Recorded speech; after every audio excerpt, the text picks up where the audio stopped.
তোমার সাথে কি কখনো এমনটা ঘটেছে? তুমি কি তোমার ঘড়ির দিকে তাকাও, মাঝে মাঝে ঠিক 11টা 11, কখনো তোমার মোবাইলের ব্যাটারির শতাংশ, কখনো তোমার গাড়ির নম্বর, একই সংখ্যা 1111 বারবার দেখা যাচ্ছে। তুমি ভাবছো এটা কি রসিকতা, বারবার কেন এমনটা হচ্ছে?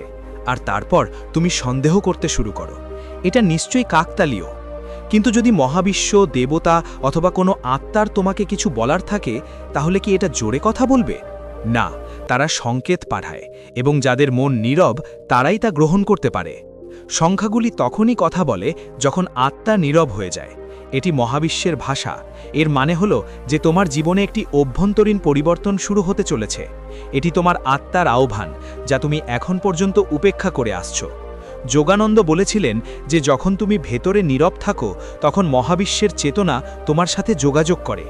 যখন কোনো সংখ্যা তোমার জীবনে দিনের পর দিন বারবার উপস্থিত হয়, তখন এটি একটি সতর্কতা নয়, বরং জাগ্রত হওয়ার আমন্ত্রণ হতে পারে। বৈদিক দৃষ্টিকোণ থেকে 11 সংখ্যাটিকে ঐক্য এবং দ্বৈততার বীজের মধ্যে সেতু হিসেবে বিবেচনা করা হয়।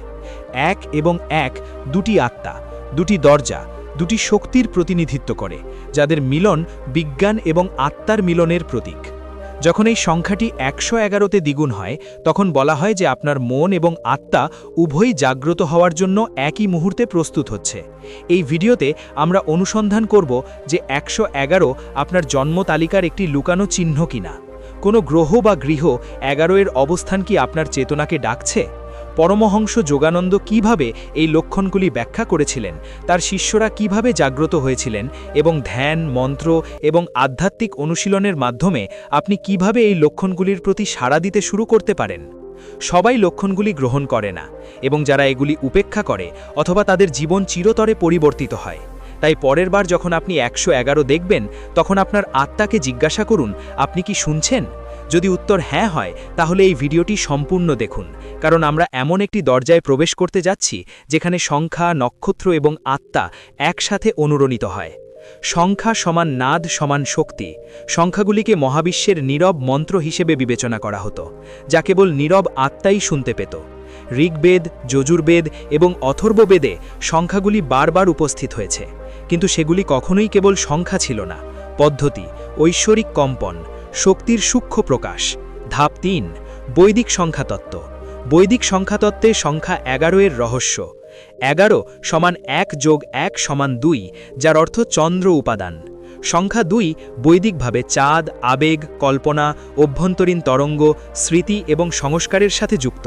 কিন্তু 11 কেবল দুটি নয়, এটি 1 এবং 1-এর পরিপূরক। দুটি বাতিঘর, দুটি দিক, একটি বিন্দুর দিকে তাকিয়ে দুটি চোখ। এই কারণেই 11কে দ্বিলোকের ভারসাম্য বলা হয়।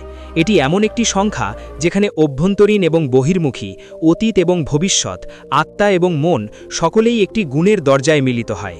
চতুর্থ ধাপ, 11:11 মানে আলোর চতুর্মুখী দরজা।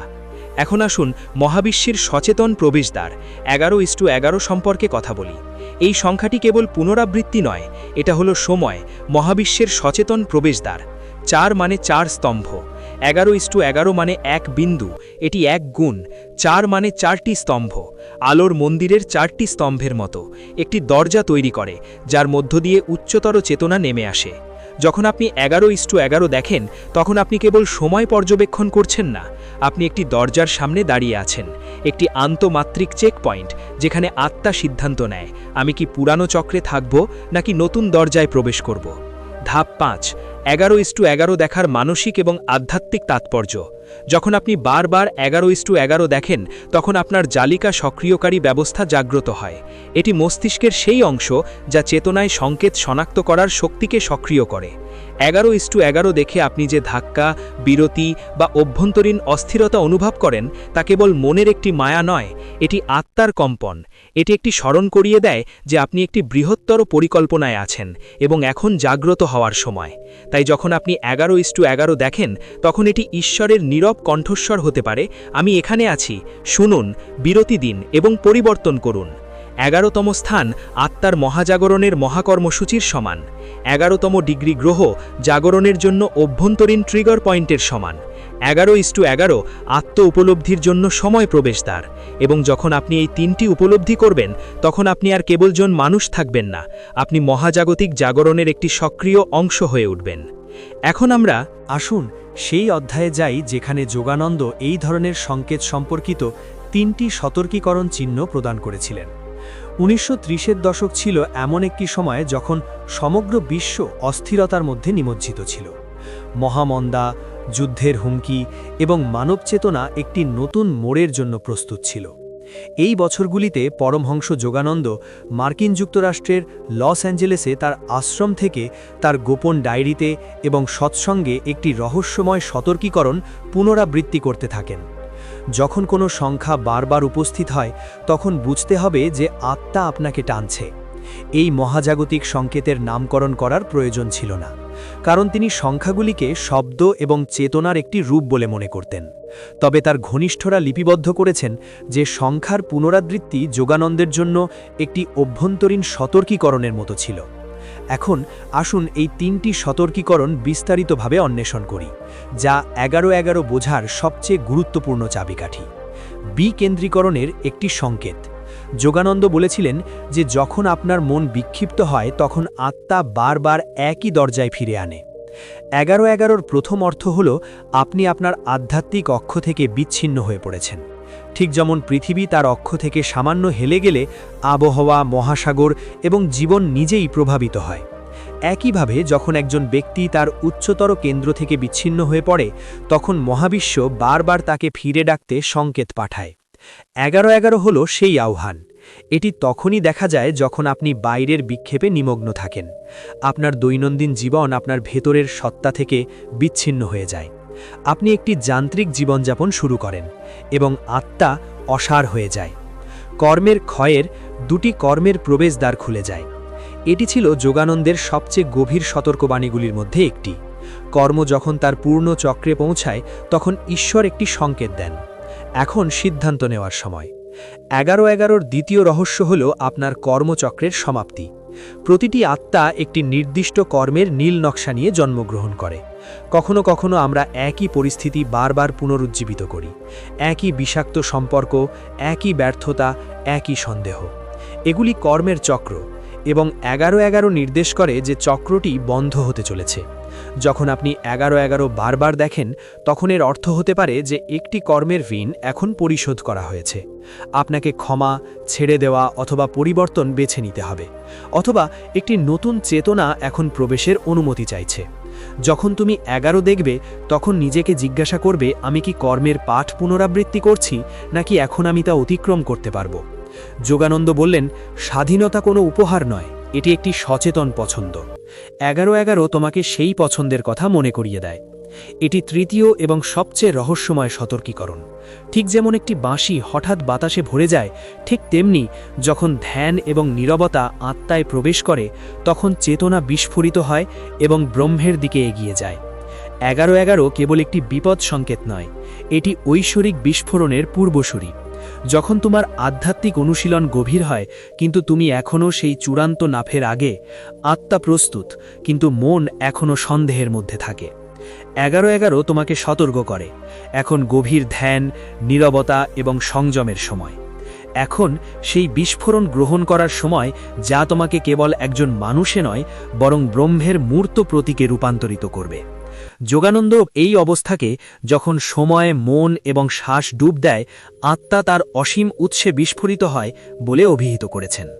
পরের বার যখন তুমি 11-11 দেখবে তখন চোখ বন্ধ করো, 11টি গভীর শ্বাস নাও। কল্পনা করো 4টি আলোর স্তম্ভ আপনার চারপাশে এবং আপনি কেন্দ্রে আছেন, আরোহণের জন্য প্রস্তুত। এটি কেবল একটি কল্পনা নয়, এটি একটি আত্মার পুনর্বিন্যাস। এতক্ষণে আমরা শিখেছি যে 11-11 কোনো কাকতালীয় ঘটনা নয়, বরং আপনার আত্মা থেকে একটি ঐশ্বরিক সংকেত। কিন্তু এখন প্রশ্ন হল, এই সংকেতটি কি কেবল প্রদর্শিত হয় নাকি এটি ইতিমধ্যেই আপনার জন্মতালিকায় লুকিয়ে আছে? আমরা দেখব কোন কোন জ্যোতিষশাস্ত্রীয় এবং সংখ্যাতাত্ত্বিক লক্ষণগুলি 11 সংখ্যার সাথে সম্পর্কিত এবং আপনি কিভাবে আপনার জন্মতালিকায় এই প্রতীকগুলিকে চিহ্নিত করতে পারেন। 11 ডিগ্রিতে গ্রহের অবস্থান। জ্যোতিষশাস্ত্রে প্রতিটি রাশি 30 ডিগ্রিতে বিভক্ত। প্রতিটি ডিগ্রি একটি কম্পন হিসাবে কাজ করে, তবে 11 ডিগ্রি হল একটি বিশেষ রহস্যময় বিন্দু, যা বৈদিক জ্যোতির্বিদ্যায় আধ্যাত্মিক পরিবর্তন বিন্দু হিসাবে পরিচিত। যখন এই গ্রহটি আপনার রাশিফলের 11 ডিগ্রিতে অবস্থিত, সূর্য আত্ম আলোক এবং আত্মা জাগরণ, চাঁদ আবেগগত অন্তর্দৃষ্টি এবং অন্তর্দৃষ্টি, শনি কর্মের পরীক্ষা এবং আত্মার দৃঢ় শিক্ষা, গুরুর কৃপা এবং উচ্চতর জ্ঞান অর্জন। তাই এই ধরনের আত্মারা প্রায়শই তাদের জীবনে অনেকবার জাগ্রত হওয়ার আহ্বান অনুভব করে।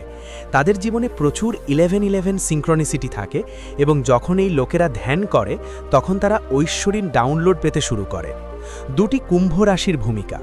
এখন আসুন সেই রাশিচক্র সম্পর্কে কথা বলি যা 11-11 শক্তিক্ষেত্রের সাথে সবচেয়ে বেশি অনুরণিত হয়। কুম্ভ কেবল একটি রাশি নয়, এটি সমষ্টিগত মন, মহাজাগতিক ডাউনলোড এবং ভবিষ্যতের চেতনার প্রতিনিধিত্ব করে। যোগানন্দ এটিকে মহাজাগতিক সার্ভার বলেছেন, যা সমস্ত আত্মার কাছে ঐশ্বরিক জ্ঞান প্রেরণ করে। যদি চন্দ্র, বৃহস্পতি, শুক্র বা কেতু আপনার রাশিফলের কুম্ভ রাশিতে থাকে, অথবা কুম্ভ রাশির 11তম ঘরে রাজত্ব করে, অথবা কুম্ভ রাশির কোনো গ্রহ 11 নম্বরে থাকে, তাহলে এর অর্থ হল আপনার মস্তিষ্ক একটি ঐশ্বরিক অ্যান্টেনার মতো কাজ করে। এই ধরনের লোকেরা প্রায়শই সামাজিক পরিবর্তন আনে। তারা ভবিষ্যৎ সম্পর্কে অব্যক্ত উদ্বেগ বা পূর্বাভাস অনুভব করে। ডিজিটাল ডিটক্স বা একাকিত্বের সময় তারা গভীর দৃষ্টিভঙ্গি অনুভব করে। কুম্ভ রাশি মহাজাগতিক মেঘের সমান এবং 11-11 সেই মেঘ থেকে আসা ঐশ্বরিক বিদ্যুৎকে প্রতিনিধিত্ব করে। 3টি জীবনপথ সংখ্যা আছে। 11 জীবনপথ সংখ্যা 11 সহ ব্যক্তিরা সজাত দূরদর্শী, জাগ্রত যোগাযোগকারী এবং প্রায়শই দ্বৈত শক্তির সাথে লড়াই করে। একদিকে আলো এবং অন্যদিকে শঙ্খ।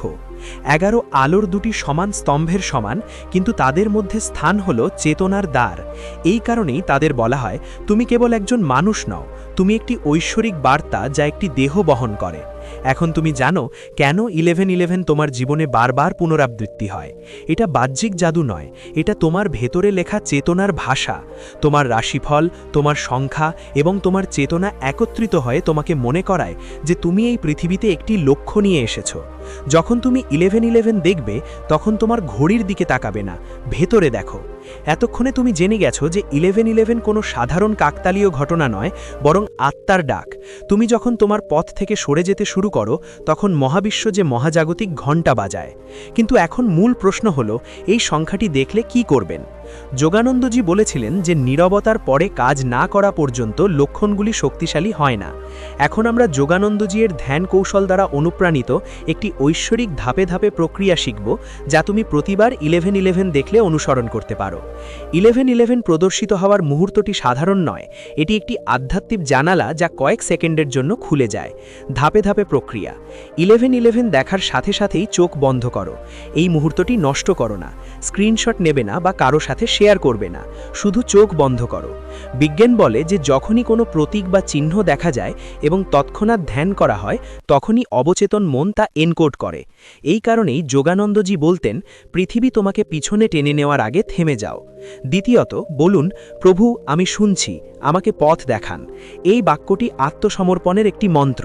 এটি বলার মাধ্যমে মহাবিশ্বকে ইঙ্গিত দেওয়া হয় যে আপনি উন্মুক্ত এবং গ্রহণশীল। এই মুহূর্তে আত্মার অহংকার বিলীন হয়ে যায় এবং যে কোনো নির্দেশনা আসে তা বিশুদ্ধ আকারে নেমে আসতে শুরু করে। তৃতীয়ত, 11টি গভীর শ্বাস নিন। প্রতিটি নিঃশ্বাসের সাথে ওম বলুন। এই কৌশলটি যোগানন্দজি সোনিক ব্রেথ এনকোডিং হিসেবে শিখিয়েছিলেন।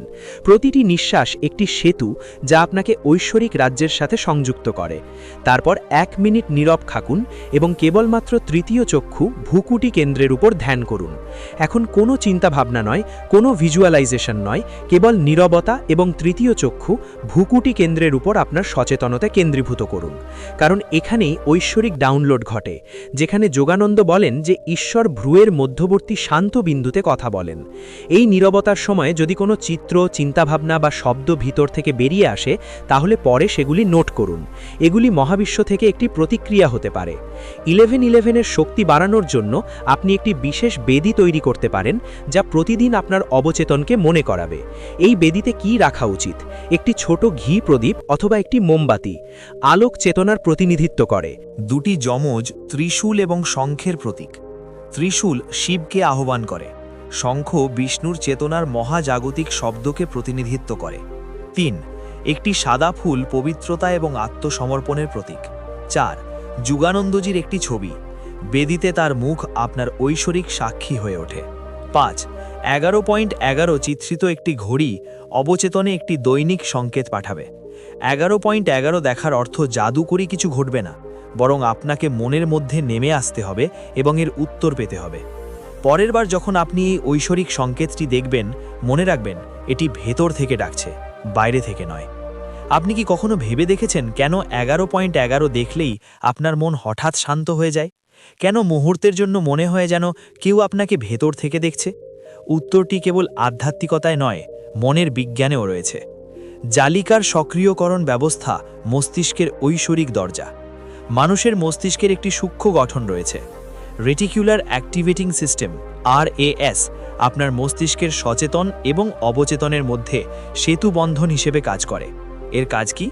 এটি আপনার কাছে গুরুত্বপূর্ণ জিনিসগুলিকে চিনতে পারে, এটি পুনরাবৃত্তি হওয়া প্যাটার্নগুলিকে চিনতে পারে এবং তারপরে সেই প্যাটার্নটি আবার দেখা দিতে শুরু করে।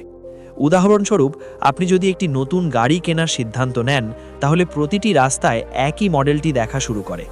আপনি একটি নির্দিষ্ট শব্দের ওপর মনোযোগ দিয়েছিলেন এবং সেই শব্দটি বই, ভিডিও বা গানে বারবার প্রদর্শিত হতে শুরু করে। একই নীতি 11.11 ক্ষেত্রেও প্রযোজ্য। যখন আত্মা প্রস্তুত হয়, তখন মহাবিশ্ব সংকেত পাঠায়। যখন আপনার আধ্যাত্মিক সচেতন কেন্দ্র জাগ্রত হতে শুরু করে, তখন আপনার RAS মহাবিশ্বের সূক্ষ্ম নিদর্শনগুলি গ্রহণ করতে শুরু করে। 11.11 হলো সেই সংকেতগুলির মধ্যে একটি। এই সংখ্যাটি মন এবং আত্মার মধ্যে একটি যোগাযোগ বিন্দু। এটি প্রথমবার যখন আপনার মানসিক ব্যবস্থা বলে, আমি এখন প্রস্তুত, আমাকে এই সংকেতটি চিনতে হবে। 11.11 একটি অনুরণন বিন্দু। 11.11 কোনো বাহ্যিক ঘটনা নয়, এটি একটি ফ্রিকোয়েন্সি ম্যাচ, যেখানে আপনার অভ্যন্তরীণ আত্মার কম্পন এবং মহাবিশ্বের তরঙ্গগুলি সারিবদ্ধ হয়। ঠিক সেই মুহূর্তে আপনি ঐশ্বরিক ডাউনলোডের প্রতি সতর্ক, কেন্দ্রীভূত এবং গ্রহণযোগ্য হয়ে ওঠেন। এই কারণেই যোগানন্দ বলেন, চিহ্নটি কখনো বাইরে থাকে না, এটি আপনার নিজস্ব চেতনা যা এটিকে পৃথিবীতে প্রক্ষেপ করে। অতএব যখনই আপনি 11.11 দেখবেন, বুঝতে পারবেন যে আপনার RAS প্রস্তুত। আপনার আত্মা সত্যের লক্ষণগুলি চিনতে শুরু করেছে। নীরবতা থেকে জ্ঞানার্জনের দিকে আপনার যাত্রা এখন শুরু হয়েছে। 11.11 কেবল একটি সংখ্যা নয়, এটি সেই আয়না যার মাধ্যমে আত্মা প্রথমবারের মতো মনের সাথে কথা বলে, এবং একবার এই দাসংলাপ শুরু হলে জীবন আর আগের মতো থাকবে না। আপনি কি এই ঐশ্বরিক দাসংলাপ গ্রহণ করতে প্রস্তুত? 11.11 সম্পর্কে সচেতনতা বৃদ্ধি পাওয়ার সাথে সাথে এটি সম্পর্কে অনেক ভুল ধারণাও ছড়িয়ে পড়েছে। কেউ কেউ বলে যে এটি কেবল পশ্চিমা সংখ্যাতত্ত্বের একটি কৌশল, এটি একটি প্রকাশের পোর্টাল, কিছু অনুরোধ পূরণ হবে। আপনি যখনই এটি দেখবেন, এটিকে বার্তা পাঠানোর একজন দেবদূত হিসেবে বিবেচনা করুন। কিন্তু সত্য কি? এটি একটি মায়া, এটি একটি জাদুকরী তারিখ। 11.11 তারিখের মধ্যে লুকানো কোনো জাদুর চাবি নয়, এটা কোনো কাল্পনিক মুহূর্ত নয়, এটা ভেতরের নীরবতার প্রতীক। পরমহংস যোগানন্দ কখনোই খেজুরের জাদুতে বিশ্বাস করতেন না। তিনি বলতেন যে তুমি যা তা দিয়েই মহাবিশ্ব সৃষ্টি হয়। ভেতরের পরিবর্তন না হওয়া পর্যন্ত বাইরের কিছুই বদলায় না। এই ভ্রান্ত ধারণাটি দাও। এটি কোনো ভবিষ্যৎবাণী নয় বা কুসংস্কার নয়, এটি কোনো ভাগ্য বলার কোড নয়, এটি কোনো ভবিষ্যৎবাণী নয়, বরং বর্তমান উপলব্ধির লক্ষণ। 11.11 আপনাকে থামতে, তাকাতে এবং নিজের মধ্যে তাকাতে বলে, কারণ সেখান থেকেই প্রকৃত পরিবর্তন শুরু হয়। তৃতীয় মিথক, এটি কেবল সংখ্যাতত্ত্ব। বেদে সংখ্যাগুলি ঐশ্বরিক শক্তি বহন করে। 11 পশ্চিমা যুক্তি নয়, এটি মহাজাগতিক চেতনার দ্বার। বৈদিক সংখ্যাতত্ত্বে 11 দ্বৈত আলোর ভারসাম্য, পুরুষ এবং নারী শক্তির ঐশ্বরিক মিলনকে নির্দেশ করে। তাহলে 11.11 কি? এটি আপনার আত্মার কম্পন, যা আপনাকে বলে যে আপনি আপনার জীবনের উপরিভাগ ছেড়ে আপনার আত্মার গভীরে নেমে যেতে প্রস্তুত। এটি কোনো শর্টকাট নয়, কোনো গ্যারেন্টি নয়, কোনো ভাগ্যবান আকর্ষণ নয়, বরং একটি ঐশ্বরিক ব্যাঘাত যা আপনাকে জাগতে নাড়া দেয়। পরের বার যখন তুমি কোথাও 11.11 দেখবে, তখন শুধু অন্যদিকে তাকাবে না, সেই মুহূর্তটিকে হালকাভাবে নেবে না। থামো, শ্বাস নাও, এই নাও, চোখ বন্ধ করে ভেতরে ভেতরে নীরব কণ্ঠে বলো, আমি প্রস্তুত। প্রভু এখন তোমার আত্মার যাত্রা গ্রহণ করেন। কারণ 11.11 কোনো অলৌকিক ঘটনা নয়, এটি আলোর একটি দরজা, একটি আত্মার চুক্তি যা বলে যে এখন তুমি ছায়া থেকে আলোতে চলে যাও। যদি তুমি কখনো 11.11 দেখে থাকো এবং সেই মুহূর্তে কিছু পরিবর্তন অনুভব করে থাকো, একটি অদ্ভুত শান্তি বা অভ্যন্তরীণ কম্পন, তাহলে মন্তব্যে লেখো, আমি 11-11-র আহ্বান গ্রহণ করছি। তোমার মন্তব্য কেবল একটি শব্দ হবে না, এটি তোমার উচ্চতর আত্মার সাথে সংযোগ স্থাপনের একটি নীরব স্বীকৃতি হবে। যদি এই ভিডিওটি তোমাকে নতুন কিছু ভাবতে বাধ্য করে, তাহলে দয়া করে এটি লাইক করুন এবং শেয়ার করুন, কারণ সম্ভবত অন্য কারো আত্মাও জাগ্রত হতে প্রস্তুত। আর হ্যাঁ, যদি তুমি যোগানন্দজির গভীর রহস্যময় শিক্ষার সাথে সম্পর্কিত অনুরূপ ভিডিও পছন্দ করো, যদি আপনি এটি দেখতে চান, তাহলে চ্যানেলটি সাবস্ক্রাইব করতে ভুলবেন না।